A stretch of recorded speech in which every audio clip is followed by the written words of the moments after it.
जी मेरे भाई दो तरह का एनालिसिस होता है, कितनी किस्म का? एक होता है जी रेशियोज में वर्टिकल और एक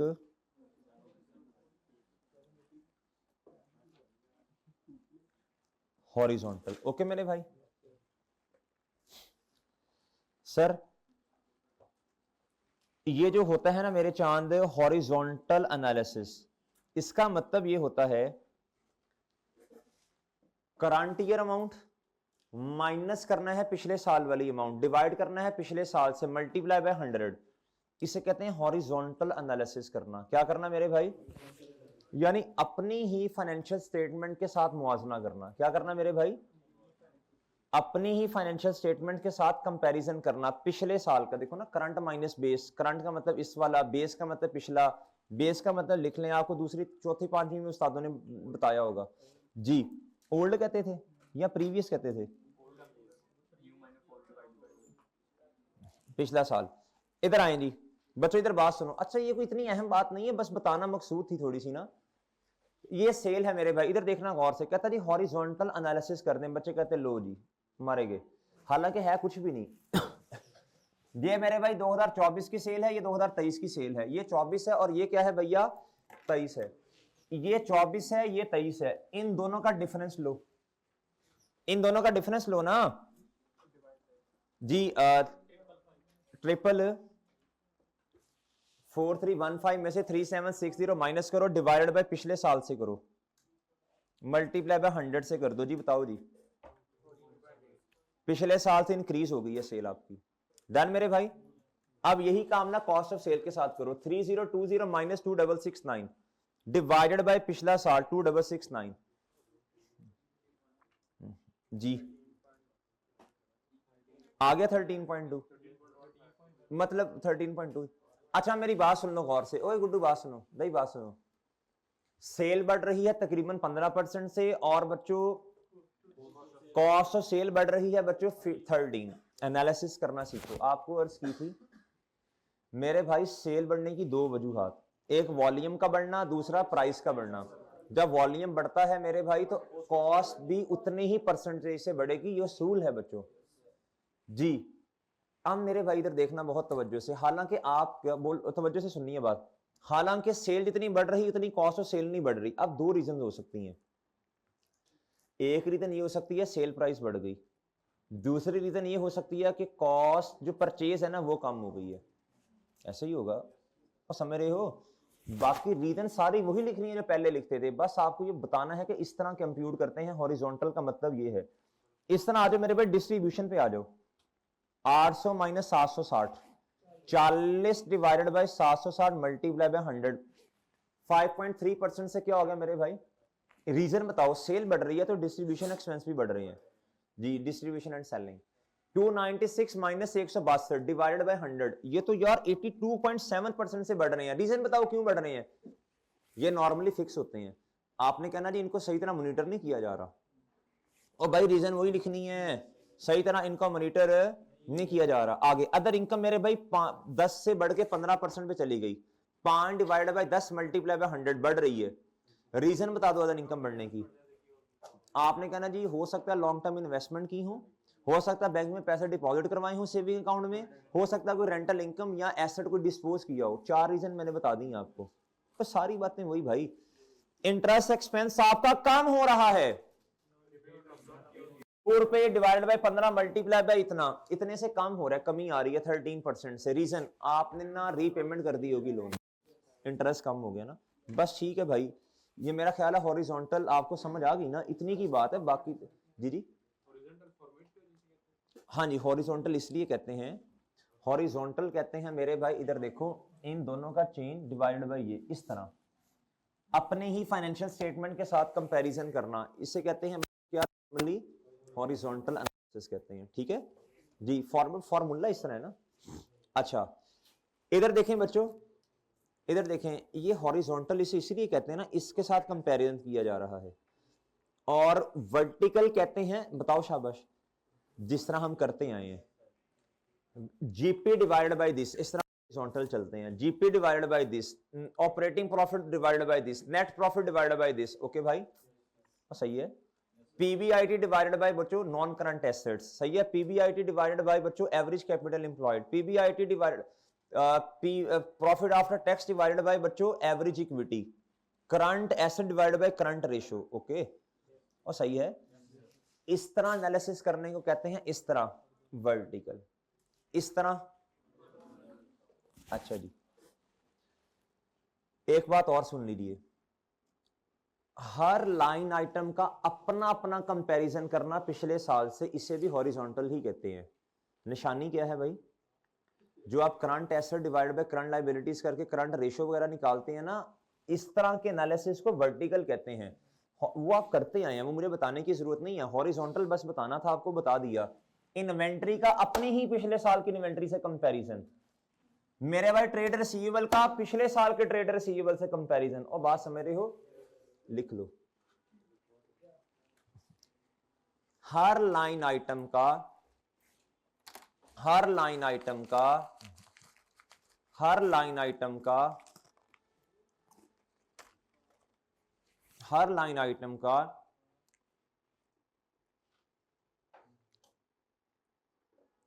अपने का, हर लाइन आइटम का पिछले साल के साथ कंपैरिजन करने को हॉरिजॉन्टल एनालिसिस कहते हैं। ओके मेरे भाई,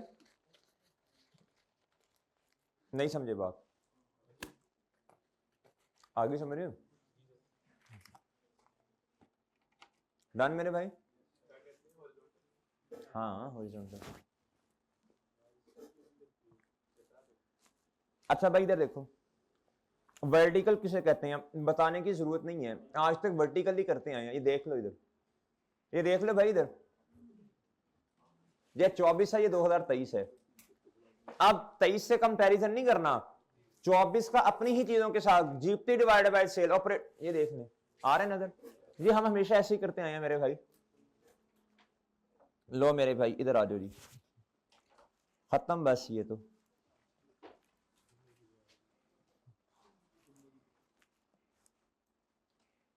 विंडो ड्रेसिंग पढ़ा दिया था, ये रेशियोज की लिमिटेशन भी पढ़ा दी थी। अब सुन लें बात गौर से, ये बात एंड पे जाता जाता बताने लगा हूं, अगर किसी बच्चे को फिर भी समझ ना आए, जिस तरह हमने तरीका सीखा ना, ऊपर वाले में चेंज, नीचे वाले में फॉर्मूला देखो और खुद क्या आप सोच लो। जिस चैप्टर की मेरे चाहे जितनी औकात होती है ना, उससे ज्यादा उस पर टाइम नहीं लगाते, ना वेटेज देते हैं। पिछली दफा भी 17 नंबर का सवाल या 16 नंबर का इसमें से आया था, जिसमें से मेरे मासूम दोस्तों 9 नंबर रेशियोज निकालने के थे। 9 डिवाइड बाय 16 करो तरह कितने होते हैं।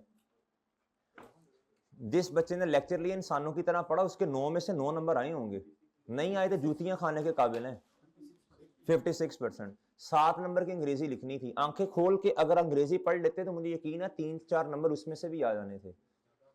सही है सर, तो हम यार देखो, जब एक चीज है उस पर इतना क्यों खप रहे हैं हम बिला वजह, बिला वजह एक ही चीज की अंग्रेजियां याद कर रहे हैं, खपी जा रहे हैं, रट्टे ऐसे आंखें बंद करके रट्टे लगा रहे हैं, टाइम वेस्ट कर रहे हैं। आप क्या कर रहे हैं भाई, इतना नहीं इसको फैलाते। सही है, फिर भी अगर ये बहुत इंपॉर्टेंट होता, ये कोई 18 नंबर की सवाल आ जाते अंग्रेजियों वाले इस तरह के, तो मैं इस पे बड़ा जोर लगवाता। और सही है, अगर फिर भी किसी बच्चे को मसला आए तो भाई ये देखें, फिर ये समरी हमने बनाई है, ये हाई रेशो है, ये लो रेशो है, ये पढ़ लीजिएगा।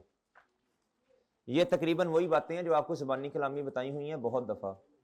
ठीक है भैया, लें सर, सिर्फ ये पढ़नी है, ये सिर्फ ये पढ़नी है मेरे भाई, सिर्फ ये हाई रेशो लो। और ये भी मेरे, मैं आपको बता रहा हूं ना पढ़िएगा, ना पढ़िएगा। लेकिन लेकिन अगर कोई बच्चा कहता नहीं सर मेरी तसल्ली नहीं हो रही, तो ओके सर, ये गलत तो नहीं लिखी, ये भी सही है। ओके सर, सिर्फ ये इनको नहीं पढ़ना, ये तो मेरे भाई लग पता जाना, जब आप पढ़ेंगे आपको समझ ही कख नहीं आनी। सही है ना जी मेरे भाई। अब आप इस तरह करें, आपको ना होमवर्क दिया था कल,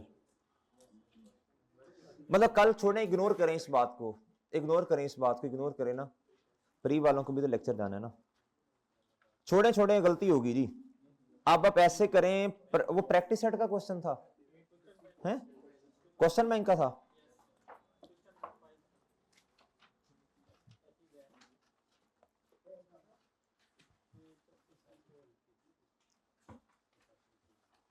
जिस बच्चे ने सारी रेशो एक ही सवाल में ढूंढनी हो, वो क्वेश्चन मैंने एक दो बताए थे आपको, हैं? हाँ, वो सवाल नंबर बताओ ना, प्रैक्टिस सेट का था शायद।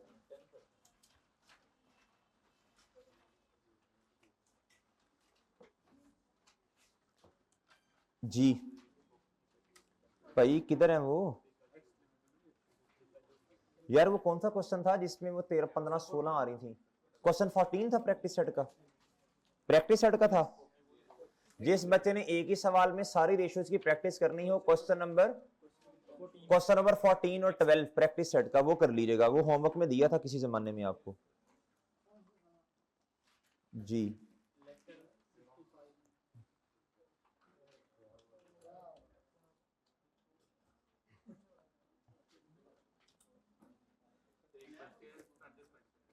क्या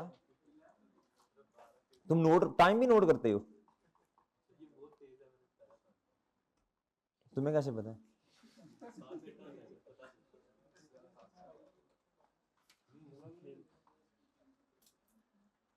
अच्छा अच्छा भाई, टाइम टाइम बड़ा शॉर्ट है, इसलिए हाथ से खेड़िया करते हैं बाद में। आ जा यार भाई, यार ये मुझे बताना सवाल कौन सा? ये रहा मेरे भाई। जी क्वेश्चन बैंक का मेरे भाई, क्वेश्चन बैंक का सवाल है ये, क्वेश्चन बैंक का सवाल है जी। आप जरा सुन लो, जरा बातें गौर से सुनते जाओ, जरा बातें गौर से सुनते जाना जी आपने। कहता state the affect increase decrease और नो अफेक्ट। आपने मेरे भाई मेरी बात गौर से सुन ले, ये सवाल जब भी आएंगे ना इस तरह के, आपने जनरल एंट्री से चलना है। कैसे चलना है? अगर आप जनरल एंट्री नहीं करेंगे आप फंस जाएंगे दोस्त, ये पहले ही बता रहा हूं। हैं? अच्छा जी, इधर आओ मेरे भाई। कहता जी आपने इंपैक्ट बताना है बच्चों ग्रॉस प्रॉफिट पे हर एक का, उसके बाद नेट प्रॉफिट पे, करंट रेशियो पे, स्टॉक टर्नओवर टाइम्स। अब आपको पता है स्टॉक टर्नओवर टाइम, बताएं जी क्या फॉर्मूला है? Cost of sale divided by average inventory. शाबाश। Return on non current asset और मेरे भाई क्विक रेशियो। डन भैया, डन सर जी। ले सर, एक एक को पढ़ते जाएं। क्या था? Pay balance of a major supplier from bank overdraft facility. क्या था? आपने ना बैंक ओवरड्राफ्ट, आपने बैंक से राब्ता किया, उन्होंने आपको जी पैसे निकलवाने की इजाजत दी, और आपने ना एक डेटर एक ना पेबल बैलेंस था यानी क्रेडिटर, उसका बैलेंस पे कर दिया। क्या कर दिया भैया जी? क्या था? And avail 5% discount. और जी क्या मिला आपको? डिस्काउंट मिला। एंट्री बता दें डिस्काउंट की। क्रेडिटर डेबिट 5% में मैं 10 कर लेता हूं, जो मर्जी कर लो। और मेरे भाई इधर क्या आ जाएगा अभी? लो मेरे भाई, अब ना हर एक रेशियो पे इसको अप्लाई करते जाओ। शाबाश, इधर देखो, ग्रॉस प्रॉफिट बताओ जी। शाबाश, ग्रॉस प्रॉफिट बताएं जी। परचेजिस का ताल्लुक है जी ग्रॉस प्रॉफिट से, परचेजिस क्रेडिट हो रही है, प्रॉफिट बढ़ेगा, ये ग्रॉस प्रॉफिट से ऊपर वाली बात है, तो जी ग्रॉस प्रॉफिट इंक्रीज हो जाएगा। क्या हो जाएगा जी? इसकी रेशो क्या है?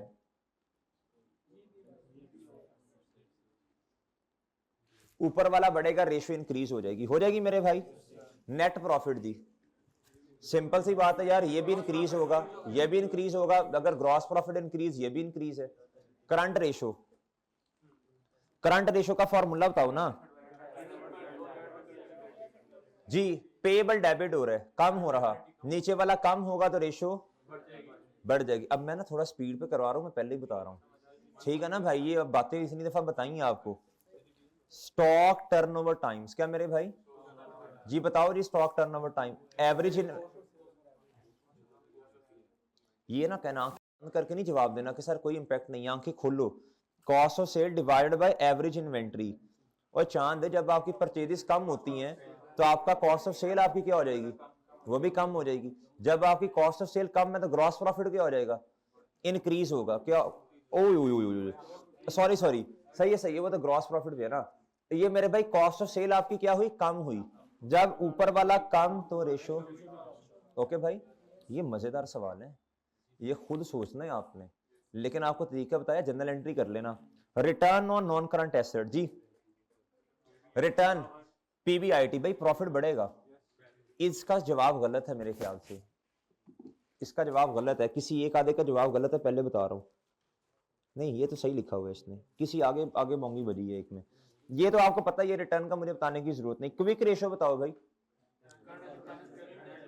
इन्वेंट्री का तो ताल्लुक नहीं है ना, तो मेरे भाई इससे बताओ शाबाश।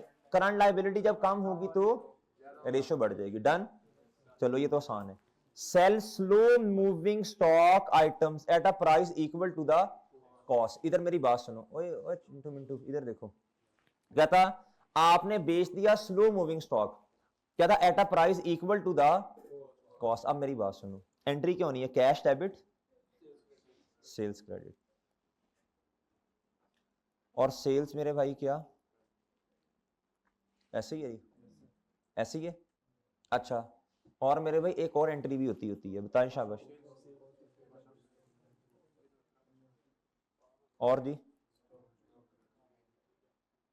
वो कहना ये चाह रहे, जितनी सेल थी ना उतनी कॉस्ट है, no gain no loss. Okay भैया सही है। अच्छा अब आप इधर आओ, अब आप इधर आओ चांद। क्या था जी, slow sale sale slow moving stock item at a price equal to the cost.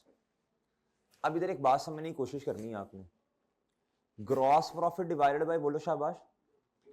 पहले जो चीज आप 10 रुपए की बेचते थे, अब 12 रुपए की बेचते थे, अब आपने कितने की बेची? ये नो फैक्ट पता नहीं किसने कहा है अभी, सोचो बात को। पहले जो चीज मेरे भाई आप 12 रुपए की बेचते थे, अब कितने की बेची है आपने? 10 की। नेट सेल कम होगी। हाँ कॉस्ट ऑफ सेल पे तो जितने की थी उतने से चली गई ना कॉस्ट ऑफ सेल, आपका जीपी क्या हो गया? डिक्रीज हो गया। ये भाई गलत सोच रहे हो, इस पे कोई फर्क नहीं पड़ा, ये जितने की थी उतने की चलेगी, कॉस्ट से निकली। लेकिन ये पहले 12 से अब कम होकर 10 पे बेच रहे हो। आपकी जब सेल मेरे भाई 2 रुपए से कम हुई, सोचो ना, खुद सोचो, तो मेरे मासूम दोस्तों आपका जीपी कम होगा। अच्छा इस पे तो सेम इंपैक्ट आएगा मेरा ख्याल है, इस पे भी सेम इंपैक्ट आएगा। और लिंक करो ना प्रॉफिटेबिलिटी रेशियोज को, इस पे भी क्या आएगा बच्चों? करंट रेशियो बताओ मेरे भाई। Current ratio, current asset, inventory चली गई ना, कम हो गई। जब इन्वेंट्री चली गई तो मेरे भाई ऊपर वाला कम तो रेशियो भी कम, डिक्रीज हो जाएगी। स्टॉक टर्नओवर जी, कॉस्ट ऑफ सेल बढ़ रही है ना, कॉस्ट ऑफ सेल इंक्रीज हो रही है, और बेशक जितने से भी हो रही है, बढ़ तो रही है ना, ऊपर वाला ज्यादा और नीचे एवरेज इन्वेंट्री। अच्छा ये मेरी बात अब सुनना जरा गौर से, अब सुनना गौर से बात, ये भी उस अमाउंट से, ये भी मेरा ख्याल है उसी अमाउंट से, तो क्या ख्याल है?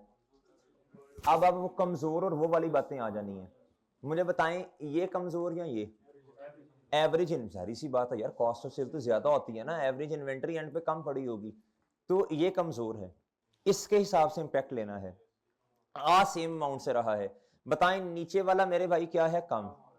अब नीचे वाला कम तो रेशो मेरे चांद, इसका जवाब चेक कर लो, इसका जवाब चेक करो, नो फैक्ट लिखा है, इंक्रीज लिखा हुआ है यार, पता नहीं किसी एक का गलत है। मैं क्विक रेशो पे जाओ मेरे भाई जी, क्विक रेशो पे जाओ ना, करंट एसेट में से इन्वेंट्री माइनस करो, इन्वेंट्री जब माइनस करेंगे तो ऊपर वाला कम होगा, ऊपर वाला कम तो रेशो जी, तो क्या होगी मेरे भाई? हैं एक मिनट, है इस इधर देखो मेरे भाई, कैश आया तो इन्वेंट्री चली भी तो गई ना मेरे भाई, एंट्री करो ना, कैश आया और इन्वेंट्री चली गई, ऊपर वाला और नीचे वाला, लायबिलिटी पे तो इंपैक्ट ही कोई नहीं है, इसका फिर क्या होगा बच्चों? No impact. कैश बढ़ गया, क्विक रेशो का फॉर्मूला लिख लेते हैं भाई, current asset minus divided by, इस पे तो कोई फर्क ही नहीं है, ठीक है जी, ये तो आना ही नहीं है। और करंट एसेट बढ़ गए कैश, हाँ ये सही कह रहा है भाई, ठीक है, ये जब कैश बढ़ेगा तो रेशो क्या हो जाएगी मेरे भाई? बढ़ जाएगी।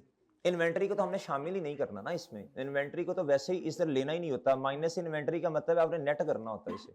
रेशो क्या हो जाएगी मेरे भाई? इंक्रीज होगी। क्या होगी भैया? इंक्रीज। किसमें मेरे भाई?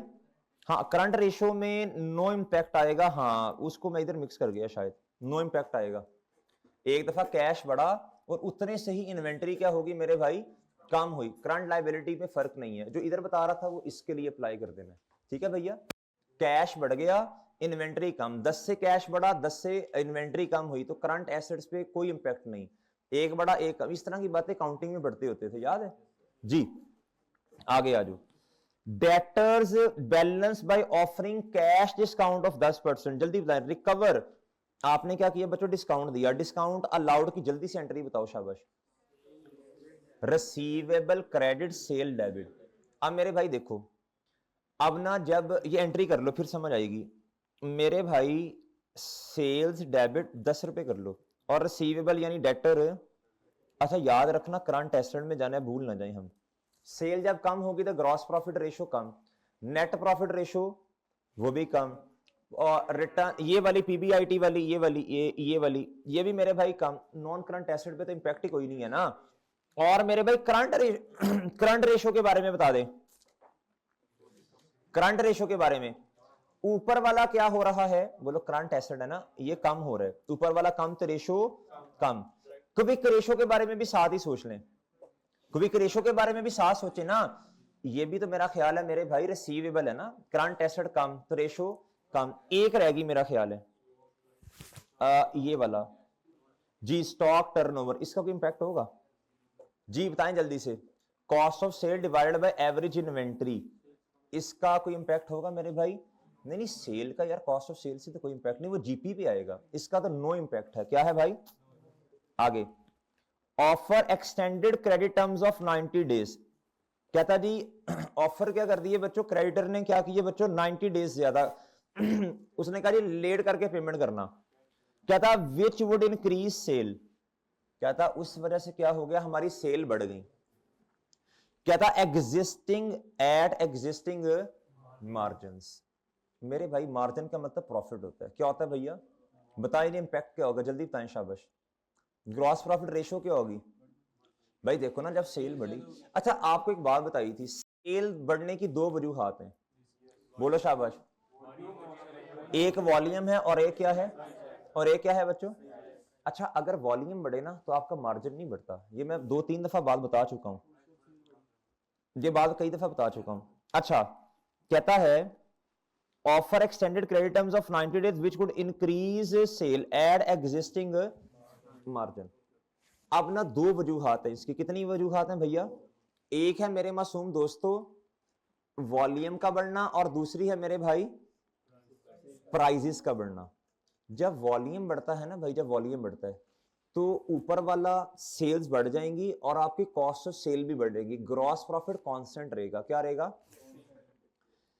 लेकिन जब मेरे भाई आपकी सेल बढ़ती है, सेल के प्राइस सॉरी बढ़ती है, तो सेल तो बढ़ेगी, कॉस्ट ऑफ सेल पे कोई इंपैक्ट नहीं आएगा। जल्दी से मुझे ये बता दीजिए जी ग्रॉस प्रॉफिट क्या होगा जी, बोले जी, ग्रॉस प्रॉफिट पे क्या इंपैक्ट आएगा मेरे भाई, एट विच कहता which would increase sale, increase sale हुई add existing margin, existing margin का मतलब समझाएं क्या इधर, कहता सेम परसेंटेज रही है, एग्जिस्टिंग मार्जिन का मतलब समझाओ, इधर लिखो वॉल्यूम इंक्रीज हुआ है, क्या हुआ है, एग्जिस्टिंग मार्जिन का मतलब है जितना मार्जिन है मार्जिन सेम रहा, क्या रहा मेरे चांद जी, लिखो लिखो उर्दू में लिखो ना, सर ना हिलाओ अदन, लिखो इसको, लिखो सेल बड़ी वॉल्यूम के बढ़ने की वजह से, कोई फर्क नहीं पड़ा चांद।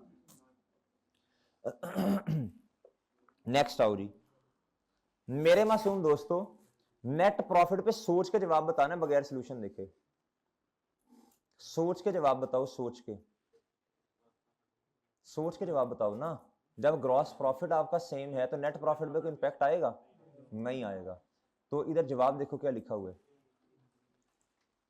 कोई लॉजिक बनती है तो मुझे दलील दे दे भाई, जीपी वाला देखो, एट एग्जिस्टिंग मार्जिन का मतलब है वॉल्यूम के बढ़ने की वजह से आपकी सेल बढ़ी, जब सेल बढ़ेगी तो कॉस्ट ऑफ सेल भी तो बढ़ेगी ना, आप पहले 5 यूनिट्स बेचते थे, आप 10 यूनिट्स बेच रहे हैं, तो भाई 5 यूनिट मजीद परचेज भी तो किए ना आपने, सही है जी, बात समझ आई, अच्छा रख भाई, और मरे पहले ये सेल्स हैं, ये क्या है बच्चों, लेस, पहले आप यूनिट्स बेचते थे 5, एक यूनिट है जी 8 रुपए का, बताओ कितना जवाब आता है, जल्दी बोलो।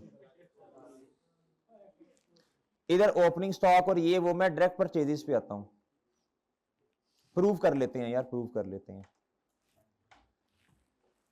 जी। जवाब बताओ जल्दी, सॉरी इधर 5 यूनिट्स ही है ना जी, जल्दी बताना भाई, जवाब बताओ। अब यूनिट्स बेचने लग पड़े हो 10,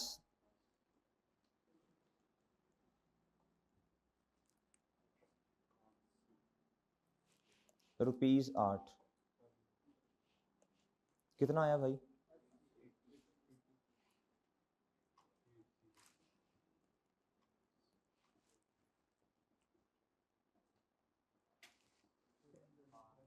इधर 5 क्यों करने हैं भाई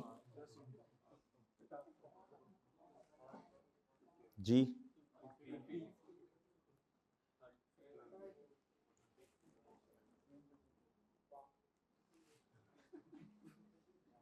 जल्दी बताओ भाई, जल्दी बताओ, जुमे का टाइम हो गया, टिटो पार्टी बाद में करना।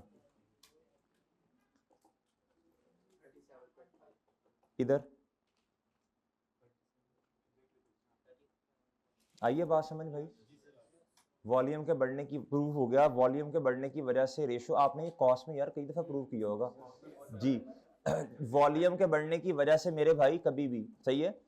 तो नेट प्रॉफिट के आगे उन्होंने क्या लिखा हुआ है, कहता है वो बढ़ रहे। इसकी कोई दलील है आपके पास? मेरे जहन में तो नहीं आ रही, शायद आपके पास हो जी। शाबाश, वेल डन, ये सही बात कही इन्होंने। इन्होंने कहा जी सर, ये देखें, इन्होंने कहा सर ग्रॉस प्रॉफिट पे तो इम्पैक्ट कोई नहीं आना, कॉस्ट ऑफ सेल भी उतनी है और सेल्स और कॉस्ट ऑफ सेल दोनों पे सेम इम्पैक्ट आ रहा है। लेकिन नेट प्रॉफिट की ये रीजन है बच्चों, NP divided by net sales multiply by 100। Okay बच्चों, अब देखो, जब नेट सेल्स बढ़ेंगी तो जाहिर सी बात है प्रॉफिट बढ़ेगा। हल्का इसमें से कौन है? ये, तो ज्यादा असर किसके हिसाब से आ जाएगा?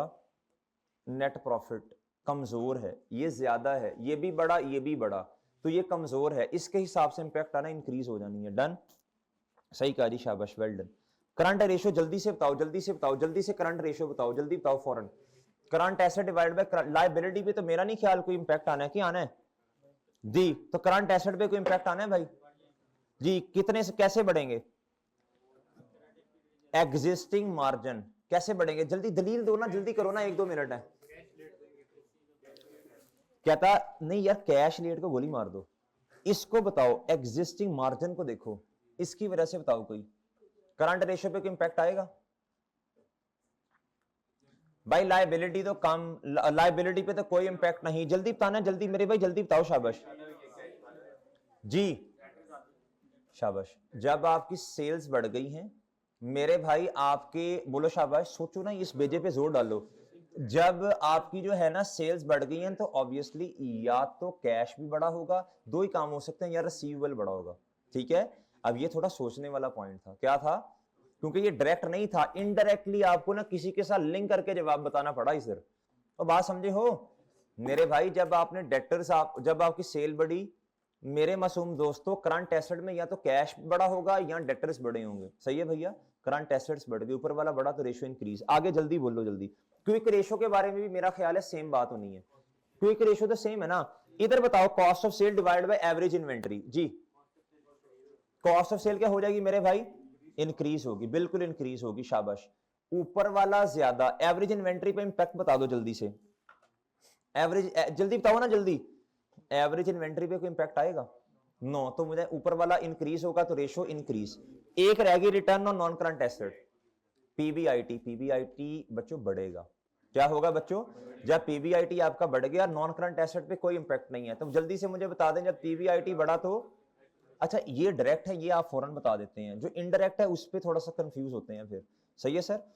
अच्छा जी, dispose of some non current assets at gain. पहले तो इसकी एंट्री दिमाग में सोचो। मैं मिसाल देता हूं, बस 2-3 मिनट में, 2 मिनट में इंशाल्लाह बात खत्म हो जाएगी। ये है जी आखिरी 5वां, ये बड़ा इंटरेस्टिंग है। एसेट की book value, PP book value 8 रुपए कर लो, क्या ख्याल है? 8 कर लो, डेबिट क्रेडिट। मेरे भाई कैश आया 10 रुपए का, तो गेन कितना आया? लो मेरे भाई, ऐसे ही है सर जी? लो सर। आप देखो बात सुनो, आप बहुत तवज्जो से, मुझे सबसे पहले इस एंट्री को देख के आपने आगे चलना है। मुझे बताओ बच्चों, ग्रॉस प्रॉफिट पे कोई इंपैक्ट आएगा? कोई आइटम नहीं। जनरल एंट्री कर लो, आसान हो जाएगा। एक में नहीं की थी ना, उसमें कंफ्यूज हो गए थे हम, मुश्किल हो जाता है। जनरल एंट्री कर लो, आसान हो जाएगी चीजें। भाई इसमें ग्रॉस प्रॉफिट वाली तो चीज ही कोई नहीं है। नेट प्रॉफिट बढ़ेगा ना, नेट प्रॉफिट बढ़ेगा, ऊपर वाला बढ़ा, सेल्स पे कोई इंपैक्ट नहीं, तो रेशो बढ़ जाएगी। तो return on non current assets बता दो। आप देखो, आप देखो एसेट्स कम हो रहे हैं और profit before interest and tax वो क्या हो रहा है? अब मेरी बात सुन लो, अब मेरी बात सुनो, दोनों की अमाउंट सेम नहीं है, ये बड़ी इंटरेस्टिंग बात है। अब इधर आना जरा, अच्छी बात नहीं, इधर देखो, PBIT divided bye non current asset. Okay मेरे भाई, पहले मैं करूंगा एग्जिस्टिंग पे रखूंगा। मैं कहता हूं जी पीबीआईटी है जी 10 रुपए, कितना? नॉन करंट एसेट है मेरे चांद 60, डन, मल्टीप्लाई बाय 100। एग्जिस्टिंग बताओ, एग्जिस्टिंग, एग्जिस्टिंग, ये एग्जिस्टिंग है। जल्दी दसना है भाई, जुमा लेट हो रहा है जी। 16 पॉइंट, इन्होंने आने में टाइम लगाना, मैं फिर यही शुरू करूं मेरे चांद, क्या कर रहे हैं जी? अब चेंज करते हैं। 10 से बढ़ के प्रॉफिट क्या हो गया बच्चों? 2 रुपए से बढ़ा ना, इधर 12, और मेरे भाई ये 60 से कम हो गया, कितना हो गया? मल्टीप्लाई बाय 100, जल्दी बोलो। 23%। ऊपर वाला बढ़ा, इसके बढ़ने की वजह से रेशो बढ़ गई, नीचे वाला कम हुआ, रेशो क्या हो गई? अगर पेपर में कभी इस तरह कंफ्यूज हो जाए तो बच्चों ये वाला काम भी फिर कर लेना है। अच्छा, बस एक 2 मिनट बस मेरे भाई, जल्दी से मुझे बताएं स्टॉक टर्नओवर जी। यार कॉस्ट ऑफ सेल पे कोई इंपैक्ट नहीं है, एवरेज इन्वेंटरी पे कोई इंपैक्ट नहीं है, नो इंपैक्ट। अच्छा, करंट एसेट, जल्दी जल्दी जल्दी जल्दी जल्दी। हाँ, कैश आया, रेशियो बढ़ गई, क्विक में भी सेम इंपैक्ट आना है। डन मेरे भाई, इंटरेस्टिंग सवाल था। इसके बाद आके मैं लेटेस्ट अटेम्प्ट वाला रेशियोज का क्वेश्चन डिस्कस करूंगा इंशाल्लाह। अभी है काम, ओके ओके, है काम है मेरे भाई, अभी छोटी छोटी बातें हैं अभी काफी। जी जी भाई। अच्छा मेरे भाई, अब इस तरह कीजिए, रीसेंट अटेम्प्ट का पास पेपर आपके पास तो खैर होगा नहीं, रीसेंट अटेम्प्ट का पास पेपर तो मेरे भाई आपके पास नहीं होगा। रीसेंट अटेम्प्ट का पास पेपर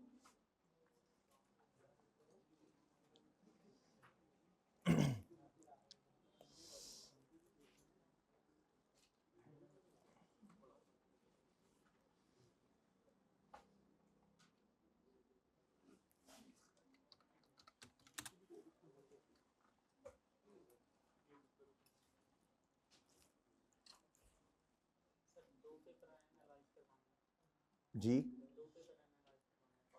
मैं तो करवा दूंगा, ईशा तक 10 बजे तक बैठ जाओ रात, मैं रेडी हूँ अल्हम्दुलिल्लाह, इतना स्टेमिना में 16 घंटे पढ़ा सकता हूँ, मैं रेडी हूँ, जो जो कहते जाओगे मैं पढ़ाता जाऊंगा, आपने बोलना है।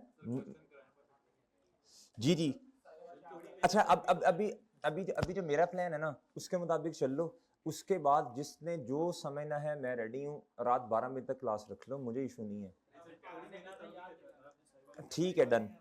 अच्छा चलो, अभी अभी जो प्लान है ना, मोटी मोटी बातें वो आगे पीछे ना हो जाए, वो देख लो जरा जी। मैंने जाना है, अगर रात होगी ना तो फिर आप इकट्ठे चलेंगे इंशाल्लाह, ठीक है? फिर इकट्ठे जी, वो मैं देखता हूं अभी। इधर जी मेरे भाई, इधर आओ इधर।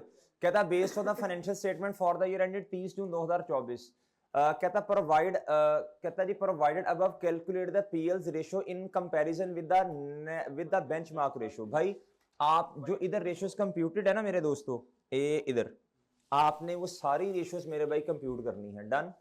इसके 9 नंबर हैं, कितने हैं इसमें से ना?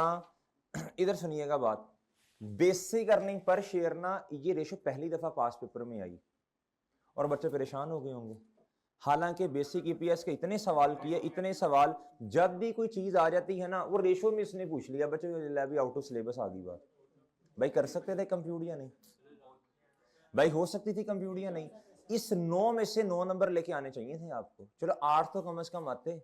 ये अब खुद आपने कैलकुलेट कर लेनी है, ये मैं नहीं करवा रहा, मैं थोड़ी अंग्रेजी आपको पढ़वाऊंगा। मेरे मासूम दोस्तों इधर आओ इधर देखिएगा, कहता है जी नंबर ऑफ ऑर्डिनरी शेयर्स, इधर देखें 215 डिवाइडेड बाय 10 कितने हो गए भैया, बोलो शाबाश, कितने हो गए भैया? अच्छा अब देखना, इधर देखना, ये आप रेशियोज किस साल की कंप्यूट कर रही है दोस्तों जी? 30 जून 2024 ऐसे ही है जी। अब आप इधर आओ जरा, इधर आओ, ए ए ए ए ए ए ए ए ए ए कहता जी, ये गौर से सुनना, कहता ऑन 1 दिसंबर 2023, कब मेरे भाई? कहता PL issued 20% right shares at a par value, at a par value. 30 June 2024 year का एंड है, ऐसे ही है जी मेरे भाई। इसका मतलब है 5 महीने 5/12 पुराने नंबर ऑफ शेयर्स, ऐसे ही है सर। और दोस्तों आगे 1 दिसंबर 23 से लेके 30 जून 2024 तक कितने नंबर ऑफ शेयर, सॉरी कितना टाइम पीरियड जी? 7/12। इसमें तो कोई इख्तलाफ नहीं होगा किसी को। दूसरी बात मेरे भाई, weighted average number of shares में आपने एडजस्टमेंट फैक्टर निकालना है, निकाल लोगे यार? ये तो सोल्यूशन देखिए आप कर लोगे ना खुद। ये 20% है, जितने नंबर ऑफ शेयर्स होंगे आप इस तरह कीजिएगा 1 मेरे भाई, और क्या उसका नाम है 0.20, और न्यू बिफोर न्यू आफ्टर कर लेंगे ये वाला काम। अच्छा नंबर ऑफ शेयर इंक्रीज कर लोगे आप, इसमें कोई मसला नहीं है। एडजस्टमेंट फैक्टर निकालने में भी इंशाल्लाह मसला नहीं होगा। कैसे मेरे भाई? इमीडिएटली बिफोर द शेयर, ये राइट शेयर से पहले प्राइस थी 32 रुपए। सर कितने का इशू किया जी? किधर लिखा हुआ है? 20, at par value, at par value, इसका मतलब है 10 रुपए पे इशू किया, और भैया 32 रुपए क्या है बच्चों? मार्केट। तो एडजस्टमेंट फैक्टर बनेगा नहीं, आपको वो थ्योरेटिकल प्राइस निकालनी पड़ेगी, ये आप निकाल लोगे। मैं आपको ना सोल्यूशन पे लेके जा रहा हूँ डायरेक्ट, इधर आ जाओ, इधर आ जाओ, इधर आ जाओ, इधर आ जाओ। ये आपने ऐसे करना, ये पास पेपर ना रिसीडेंट का हम आपको ना सेंड कर देंगे, डाउनलोड कर लिया, आपको सेंड कर देंगे, वो आप उधर से देख लीजिएगा ये चीजें। लो मेरे भाई, ये सवाल था, मेरा ख्याल है इसका सोल्यूशन नहीं मैंने बनाया हुआ, ये आई के आपके फॉर्मेट पे ही है जी। ये है मेरे भाई, इधर देखो, इधर देखो जी, ये है जी नंबर ऑफ ओपनिंग शेयर्स। ये आपको ना कंप्यूट करने पड़ेंगे, क्या करने पड़ेंगे भैया? कंप्यूट करने पड़ेंगे, कर लेंगे इंशाल्लाह, मसला नहीं है। देख लेना, ये 5/12, और इसके बाद बच्चों ये कितने हो गए? 18 हो गए, ये इंक्रीज हो गए ना, इंक्रीज हो गए। अच्छा इसके साथ मेरे भाई टाइम फैक्टर कितना है जी? 7/12 नहीं, सॉरी गलत बोल गया हूँ, इसके अलावा एक और भी है। ऑन 1 मई 2024 पीएल इशूड, बोलो शाबाश, PL issued 3.5 million shares at market value. हाँ जी, इसके साथ तो मेरा ख्याल है 3.5 उसने खुद दिया ना, आपको कंप्यूट करने की जरूरत ही नहीं है 3.5, और इसमें एडजस्टमेंट फैक्टर ने भी नहीं आना। डन मेरे भाई। तो इधर टाइम पीरियड कितना आना है? 2/12। कर लोगे कंप्यूट? कर लोगे भैया? एडजस्टमेंट फैक्टर वगैरह निकल आएंगे जी। और ये तो आपको वैसे ही पता है, इधर वेटेड एवरेज से डिवाइड करोगे ये जवाब आ जाएगा। अब जो काम की बातें ना वो जरा समझानी है आपको, इधर देखिएगा ये बी वाला कहता briefly describe the effects of each management decision. अब मैनेजमेंट ने कुछ डिसीजंस करने हैं ना, on the PL ratio indicating whether these actions help और adversely affect the attainment of the benchmarks. कहता ये जो मैनेजमेंट डिसीजन करने जा रही है इसका इंपैक्ट आपने ना ईच रेशियो पे बताना है, हर रेशियो पे बताना है जी। अब थोड़ी सी अंग्रेजी आपको लिखनी पड़ेगी सर, इधर देखिएगा जरा, तवज्जो से बात सुनिएगा। कहता to achieve the benchmark ratio, कहता था मैनेजमेंट ऑफ पीएल। असल में ना स्टोरी सवाल में ये है, ये ना बेंचमार्क जो है ना, ये दिया हुआ, ये बेंचमार्क है, ये क्या है जी? इसको ये अचीव करना चाह रही है मेरा ख्याल है, पोटेंशियल बायर, इस तरह की बातें हैं, इतना होना चाहिए, इतना होना चाहिए। अब ना इतना हो नहीं रहा मेरे ख्याल से। अब ये मैनेजमेंट ने कुछ डिसीजन लिए हैं जिसकी वजह से रेशियोज जो है ना ये बेहतरी की तरफ जा रही हैं, शायद या नहीं जा रही, तो आपने कमेंट कर देने हैं। कहता जी to achieve the benchmark ratio, to achieve the benchmark ratio का मतलब क्या है? इस बेंचमार्क को अचीव करने के लिए management of PL has made the following decision in July 2024, year and 2024 से 30 जून, उसके बाद जाके डिसीजन लिए जा रहे हैं। Purchase from a major supplier will now be made on cash basis. कहता परचेज अब आपने किस तरह करनी है जी? कैश बेसिस पे। क्या था, to avail discount not available on credit purchases. क्या था, क्रेडिट परचेज पे डिस्काउंट नहीं है, कैश बेसिस पे आप परचेजेस करेंगे तो आपको डिस्काउंट मिलेगा। बताएं शाबाश, अभी हम मेरा ख्याल पढ़ के आए हैं। आप एंट्री क्या करेंगे, पेएबल डेबिट और मेरे भाई जी हेलो जब डिस्काउंट मिलेगा तो ग्रॉस प्रॉफिट बढ़ जाएगा ना, अभी पढ़ के आए हैं चांद जी। कैश क्या हो जाएगा मेरे भाई, सॉरी पेएबल डेबिट हो जाएगा, और क्रेडिट क्या होगा जी, परचेजेस। आपका ग्रॉस प्रॉफिट क्या हो जाएगा जी, जब आपका ग्रॉस प्रॉफिट बढ़ गया तो आपकी प्रॉफिटेबिलिटी रेशियोज बढ़ जाएंगी ना। अच्छा, the increase working capital demand will be met by acquiring a bank overdraft facility. कहता जी वर्किंग कैपिटल जो है ना ये इंक्रीज हो रहा है, क्या हो रहा है, उस डिमांड को फुलफिल करने के लिए आपको बैंक से राब्ता करना पड़ा और आपने बैंक ओवरड्राफ्ट फैसिलिटी ले ली। ये बात तो वजह से पढ़नी है। The savings from the discount, कहता जो सेविंग हो रही है, जो सेविंग हो रही है फ्रॉम द डिस्काउंट, कहता अब आपने असल में क्या करना है, अब आपने ना जल्दी पैसे देने हैं किसको, क्रेडिटर को। क्या करना है बच्चों, क्रेडिटर को जल्दी पैसे देने हैं। जब क्रेडिटर को जल्दी पैसे देंगे तो पैसे होंगे तो देंगे ना, अपने पास तो है नहीं, बैंक से राब्ता करना पड़ा। अब मेरे भाई ऐसा ना हो कहीं डिस्काउंट लेने के चक्कर में इंटरेस्ट ज्यादा आ जाए, डिस्काउंट मिले 10 रुपए का और भाई इंटरेस्ट देना पड़ जाए 15 रुपए, ये तो लेने के देने पड़ जाने हैं। वो कहना चाह रहे हैं the saving from the discount are expected, कहता to exceed the interest on the, कहता डिस्काउंट जो है ना वो असल में ज्यादा मिल रहा है और इंटरेस्ट क्या है बच्चों, एक्सपेंस कम है। अब बच्चों आपकी प्रॉफिटेबिलिटी रेशियोज इंक्रीज हो जानी है, क्या हो जानी है मेरे भाई, ये तो बेहतरी की तरफ बात जा रही है। किसकी तरफ बात जा रही है बच्चों, बेहतरी की तरफ बात जा रही है। ओके मेरे भाई, अच्छा आगे ए फर्दर इशू ऑफ, अच्छा ये मैं हल्की हल्की बातें बता रहा हूं, आपने सोल्यूशन पढ़ लेना है, मैं हिंट दूंगा, आप इंशाल्लाह पढ़ लेंगे, आपको समझ आ जाएगी। A further issue of redeemable preference shares. जी पहले मुझे बताएं रिडीमेबल प्रेफरेंस शेयर्स होते क्या हैं, रिडीमेबल प्रेफरेंस शेयर्स होते क्या हैं जी, लायबिलिटी। कहता will be made to finance the installation of a solar system at the office premises. कहता जी हमारे पास पैसे नहीं है, हमने वो सोलर सिस्टम लगवाना है। कहता जी वो तो खैर नॉन करंट एसेट हो जाएगा ना। कहता लेकिन उसके लिए ना हमें लायबिलिटी, लोन लायबिलिटी होगा ना रिडीमेबल। कहता जी रिडीमेबल प्रेफरेंस शेयर इशू करने पड़े, ऐसी क्या मेरे भाई। अब सुनना है बात, कहता the saving in electricity cost. अब देखो, अब जब रिडीमेबल प्रेफरेंस शेयर्स हैं इनके ऊपर आपको रिटर्न देना पड़ेगा, जब इनके ऊपर आप रिटर्न देंगे तो मेरे मासूम दोस्तों वो जो फाइनेंस चार्जेस, सही है ना, प्रॉफिटेबिलिटी वो कम हो जाएगी, फाइनेंस चार्जेस बढ़ेंगे, प्रॉफिटेबिलिटी कम हो जाएगी। कहता था सेव नहीं, the saving in electricity cost are, ओहो किधर चला गया भाई,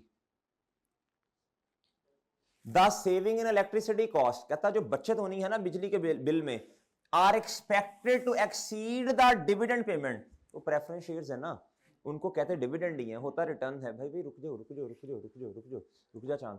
कहता exceed the dividend payment on these preference shares and depreciation on the, कहता सोलर सिस्टम पे डेप्रिसिएशन भी आनी है, उसकी वजह से प्रॉफिट कम होना है, और मेरे मासूम दोस्तों क्या होना है, बोलो शाबाश, आपको ये डिविडेंड पे करना पड़ेगा, इसकी वजह से फाइनेंशियल चार्जेस क्या हो जाने हैं, बोलो शाबाश, ज्यादा होने हैं, इसकी वजह से भी प्रॉफिट कम होना है। लेकिन मेरे भाई, लेकिन मेरे भाई ये जो आपको बिजली के बिल में बचत होनी है, कहता है ये ज्यादा है इन दोनों से। इससे बताओ मेरे भाई प्रॉफिटेबिलिटी रेशियोज, ग्रॉस प्रॉफिट तो खैर नहीं बढ़ेगा, बाकी रेशियोज क्या हो जाएंगी भैया, बढ़ जाएंगी। ऑपरेटिंग एक्सपेंस है ना, डन मेरे भाई, ये तो बेहतरी की तरफ बात जाएगी। ओके सर, ले सर, हाँ एक बात और करनी है मेरे भाई, गियरिंग रेशियो पे क्या इंपैक्ट आएगा, गियरिंग रेशियो पे, गियरिंग वो क्या, वो गियरिंग रेशियो ज्यादा हो जाएगी, आपका लोन बढ़ जाएगा ना, debt divided by debt plus equity, तो आपका क्या होगा बच्चों,